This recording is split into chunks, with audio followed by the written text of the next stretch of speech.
श्री स्वामी समर्थ. उद्या आहे मंगळवार आणि उद्या आलेली आहे श्रावण महिन्यातील पंचमी तिथी. नागपंचमी हा जो सण आहे तर तो श्रावण महिन्यातील पंचमी तिथीला साजरा केला जातो. या दिवशी आपण नागदेवतेचं पूजन करत असतो. मग ते पूजन आपल्या घरामध्ये असेल, मंदिरामध्ये असेल किंवा मग वारुळाला जाऊन असेल, तर या ठिकाणी आपण नागदेवतेला दूध आणि लाह्यांचा नैवेद्य अर्पण करत असतो. नागदेवतेचं पूजन केल्यामुळे घरातील कालसर्पदोष आणि सर्पदंशाची भीती ही कायमची दूर होत असते. त्याचबरोबर आपल्या आयुष्यामध्ये जे काही रोग आहेत तर ते देखील दूर होत असतात.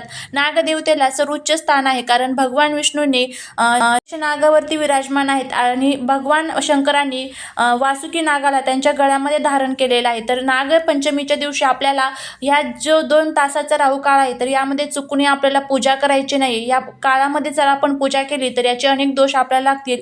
यामुळे शुभमुहूर्त जाणून घेण्यासाठी याच व्हिडिओच्या खाली जो माझा फोटो आहे तर त्याच्या खाली छोटासा त्रिकोण आहे, त्यावरती क्लिक करा.